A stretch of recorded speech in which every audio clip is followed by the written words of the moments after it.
We live in rapidly changing times, where the world and its structures are being uniquely challenged. Tackling some of the world's most complex issues as we live through the COVID-19 pandemic requires new ideas, innovation, and changing how we work through digital technology. Technology can be a force for positive good when it is developed and used in trusted, responsible, and inclusive ways. It offers the opportunity for positive impact, whether to advance sustainability, ensure delivery of critical services, or to promote social inclusion. The UN Innovation Room is a docuseries that aims to shape global thinking on digital transformation and highlights the United Nations changing and reimagining of mission delivery with digital.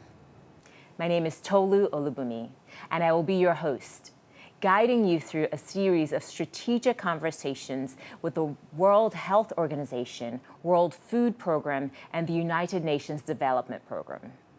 The United Nations Development Program is the leading United Nations organization fighting to end the injustices of poverty, inequality, and climate change.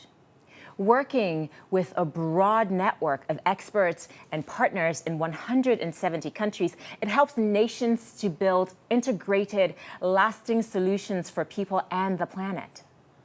Today, we'll be speaking with Rob Opp. Rob is Chief Digital Officer of UNDP, an organization with more than 17,000 staff. He leads the organization's digital transformation, an organization-wide effort to harness the power of new technology to improve the lives of those furthest behind. He joins us to talk about the impact of COVID-19 on UN missions and achieving the Sustainable Development Goals. He will also share UNDP's approach to recovery and help us look ahead to how we can reimagine and rebuild with digital. Robert, thank you for joining us. Thank you, Tolu. It's nice to be here. Fantastic. Rob, I have to start with kind of what was the most exciting piece of this conversation for me today when I learned that you were actually not only just the first Chief Digital Officer at UNDP, but you are the only one, I think, in the entire UN system. Can you tell us more about UNDP, your role, and being the first Chief Digital Officer in this environment? Sure. Well, you covered a lot of the ground already on UNDP, but we're the development arm of the United Nations system. And as you mentioned, we have 17,000 staff members in around 170 countries. We have large portfolios in climate change, crisis prevention, governance, and so on. And so it really, we cover a broad spectrum of issues, and we really are there to support governments as they go through and pursue their national development goals. My role as Chief Digital Officer is really about leading a global transformation of the organization. And that transformation really covers not only the internal systems of the organization, but also the ways in which we're reaching our partners and serving partners with our programs. So it's quite a wide role, and one, as you mentioned, I think, to my knowledge, it's the only one in the UN system, but it really reflects UNDP's strong conviction that digital is really something that is going to change the future of development. I love that UNDP is at the forefront of this, but before I dive a little bit more deeply into kind of UNDP and digital, tell me, with your work as the first, like how did that start? Like where did that come from? Was this pre-COVID? How long have you been in the role? Yeah, right. Well, I've been in the role about a year, so just in time for the COVID emergency. But this comes as a result of some investment that UNDP has been doing over the last couple of years. And UNDP is really convinced that the context in which development is taking place is fundamentally changing, and there are big mega trends in place like climate change and the kind of the issues around inequality. But one of those trends is definitely the role and impact of digital technology, not only for the kind of capturing the opportunities of those technologies to apply to development, but also all of the issues around them that, data privacy and some of these things that I'm sure you want to talk about. But it's really, it comes out of that kind of investment and conviction. COVID was just something that came along the road. We were already headed in this direction anyway. But with the COVID pandemic, the digital work has exploded. One powerful statement that we've heard from UNDP is that COVID-19 has only accelerated what was already there, both good and bad. What would you say has COVID-19 revealed about underlying digital inequities? Right. Well, I mean, first, in terms of that statement, you have to understand when we say it's exposed things and trends that were already there. On the positive side of things, it's really confirmed that digital technologies have this incredibly powerful role to play in supporting things like social distancing, expanding rapidly government services to people who need it in different ways, truly driving an urgency around digital transformation. But really, it also has highlighted some of the things that we knew were already going not in the right direction. So, for example, we know that there's rampant misinformation about COVID. This was already happening, but on different issues, political issues, and so on. But the Secretary General has called it an infodemic because of the misinformation around COVID. But maybe more importantly, what the COVID pandemic has really shown is that we are in a world of digital haves and digital have-nots. And that we really see the impact of not being connected to the internet in particular. So, for example, in the situation with schools and school children, we see that some of the schools that are in the developed world, of course, have kept classes going remotely and so on. But in Africa, for example, nearly 90% of students don't have access to a household computer. 82% are not able to get online. So what we've seen is that the global out-of-school rate has really dropped to where it was in the 1980s. Wow. Another trend that is exposing is just the general digital divide. So if you're on the wrong side of the digital divide, meaning you're not connected to the internet, which is about still 45% of the world's population, you are severely disadvantaged. You're not able to take, to benefit from some of those government services and programs that were being offered digitally. And so in a world of social distancing, you're very isolated, leaves you vulnerable to crises. And those who were furthest behind before are still even further behind. There's a gender dimension to this as well. Around 48% of women have access to internet globally, where 58% of men do. So we know that COVID is showing us digital connectivity or internet connectivity is a necessary and foundational step to development. And this is something that we really need to put effort into. So as you spoke and you talked about the haves and the have-not, I couldn't help but narrowly focus on the Sustainable Development Goals, right? The SDGs. And it's very ambitious vision for humanity and what we need to accomplish by the year 2030. If we are falling further behind now in digital and in so many other ways, how have these inequities really impacted progress on the SDGs? And will we get there by 2030?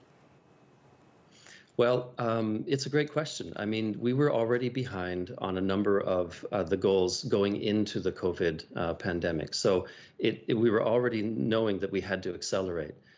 And in fact, some more of the kind of impact around COVID is that the Global Human Development Index, which is something that UNDP publishes every year and kind of shows human development across all the countries, that index is likely to decline for the first time since 1990, since the index was created.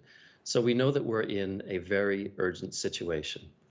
But if you're asking me if, can we still manage to course correct? Can we still get on track for the SDGs? I would say an emphatic yes. And one of the reasons is that even before the COVID pandemic, we knew digital could accelerate our progress. Now we have some real examples of the speed and scale at which governments can manage to do things. So, for example, Colombia had spent the last 20 years building up a social protection system that had 2 or 3 people in it. Sorry, 2 or 3 million people, rather. But within months of COVID hitting the country, they have doubled that number because of digital platforms. We see similar stories from a place like Togo, which actually didn't have a cash transfer system to speak of in place before the pandemic, but they mobilized a massive amount of effort and actually within months put 1.1 million, or about 13% of the population, into a mobile money transfer social protection scheme. Similarly, Pakistan expanded their social protection program by 7 million people in 2 weeks. So we can see what happens when you have the urgency, the political will, and the digital tools to do this. So, of course, achieving the SDGs is not going to rely only on digital technologies, but we can see just how fast things can happen if those other elements are there. You have painted a more optimistic picture than I had in my head, and I'm very grateful for that. It sounds like, with this understanding that digital can help us accelerate achievement of the Sustainable Development Goals, we can course correct even in these challenging environments. Now, how did UNDP equip itself for this new world? Digital seems to have a central role in UNDP's response. Right. Well, so as I mentioned before, UNDP has already been investing in kind of an infrastructure of innovation and digital capacities for the last couple of years. So we have invested in probably what is the world's largest learning network of 60 accelerator labs that we have based in our country offices worldwide. Soon there will be 90 of those. They have an incredible impact on the organization in terms of pushing for agility and new ways of doing things. But in early 2019, UNDP launched its digital strategy. This is really one of few of its kind in the public sector, where there's a very specific focus on digital transformation of the organization in response to this shifting context of development. We know that our country partners are going through shifts because of digital. They need advice, they need some implementation support. And so we as an organization needed to lift our game to be able to support them in those kinds of challenges.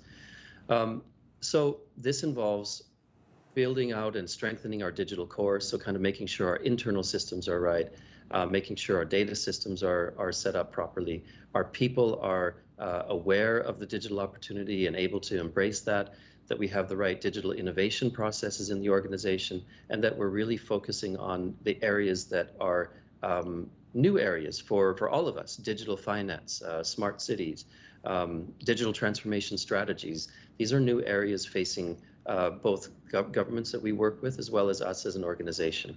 And this is all part of what our administrator calls the next generation UNDP, because we really do see that we're at a generational inflection point, that we've got to be able to put ourselves in the position to provide that support to our partners. That support seems absolutely critical. And I'm wondering how the role of data and digital has kind of enhanced the work, not just of UNDP, but the government responses to the crisis. So we see digital responses in general, but data, usages of data just exploding right now. Certainly within COVID, we see an intensity and an urgency around it, but that trend was also there before. Increasingly, governments are realizing that they have data stored in all sorts of different places. If you want to maximize the benefit of it, you need to bring it together. You need to interrogate it with the right analytics. You need to have the layers of machine learning, artificial intelligence, if you can.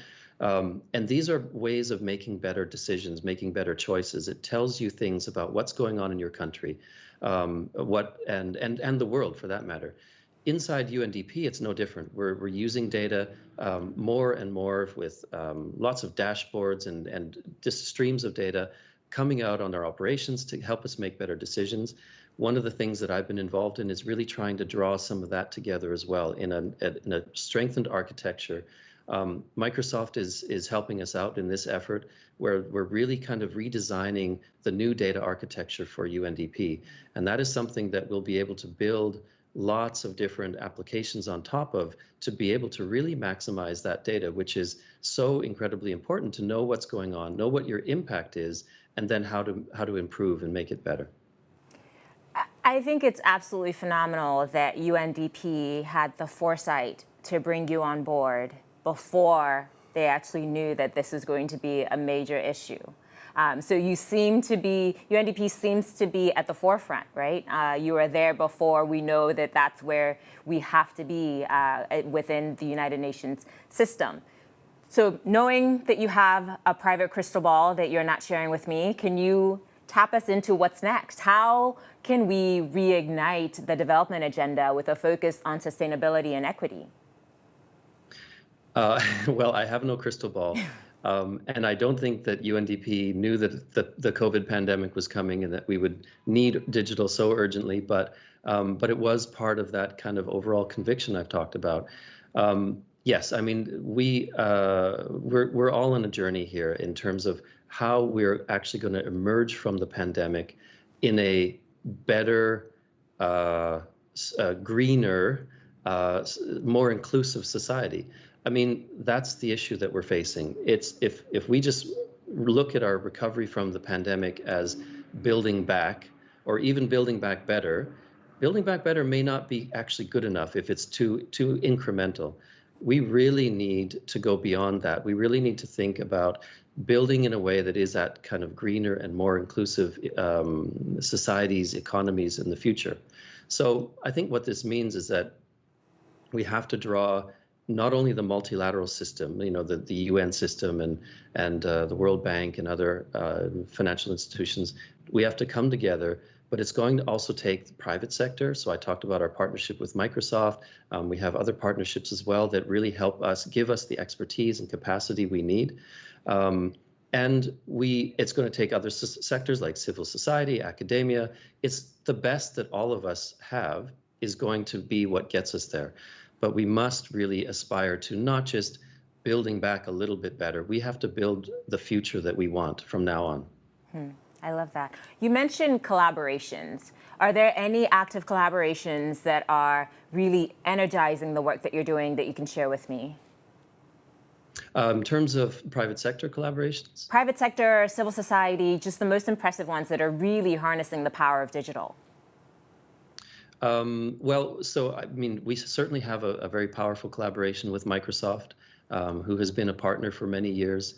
But really, this, I would say the last year or so, and I guess even with the pandemic, we sort of have decided that we will really push to make a more coherent digital backbone of the organization. That digital core is so important. We are building also a platform for COVID data insights. That is a platform that is going to be able to put data from UNDP studies and data that we have and match that with publicly available data in ways that should derive real insights into the organization. That's actually available in beta form right now at data.undp.org. That is a collaboration not only with Microsoft, but also with Tableau and Salesforce. So we have a number of those kinds of collaborations. We also have great partners as part of the Connecting Business Initiative. We're also linked into the World Economic Forum and a platform called 2030 Vision, which is co-chaired by our administrator and the CEO of ARM, which is the semiconductor company. And that is work that really focuses on how all of the sectors, including the business sector, the other sectors I mentioned, multilaterals, international organizations, governments, national governments, and so on. How do we come together and really focus on how, in this case, technology can be brought to bear on the SDGs? Impressive. Now, UNDP is an organization that does a lot of its work on the field. You have people in over 160 countries. How has UNDP been supporting your country offices using digital and data within the pandemic response? So yes, this is again a trend that was already in place. We were receiving many requests from governments who were interested in how to incorporate digital more or strengthen the digital element of their national development plans. but with COVID, there was an absolute explosion. We are currently tracking within UNDP over 200 individual digital responses to the pandemic that are being mounted by UNDP together with our partners. In fact, I think there's more than 200, but we just don't know about all of them happening. And those can really be broken down into a few large categories. So, for example, we have a number of requests that are around the basic foundational infrastructure. So, for example, as governments were faced with social distancing policies, they needed to keep business going and keep offering services to citizens. So they turned to us to get support for helping their civil servants be able to work from home. So that could be in the form of video conferencing facilities, like even just sort of basic equipment, but also policies on how to work from home and training for civil servants who are working from home and trying to keep the whole business of government going. So that's one level. Then there's another level, which is around what I would call digital tools. So how do governments actually offer their services online that weren't online before? And here's where we see, a real explosion. Bangladesh, which had already been investing in some of its digital government services, was really quickly able to scale up. For example, in the medical sector, they captured 4,000 doctors on a telemedicine platform that has served over 350,000 patients.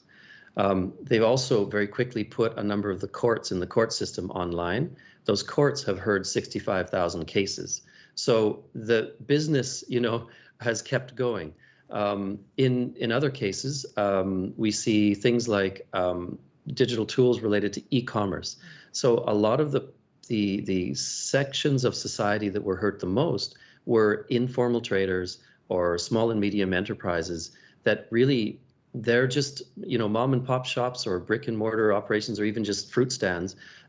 It's about how can they go online? How can they go on digital platforms and stay in business? So in Uganda, UNDP has partnered with a local e-commerce company, Jumia, and they've got over 2,000 farmers on the digital platform who are able to transact business and stay afloat.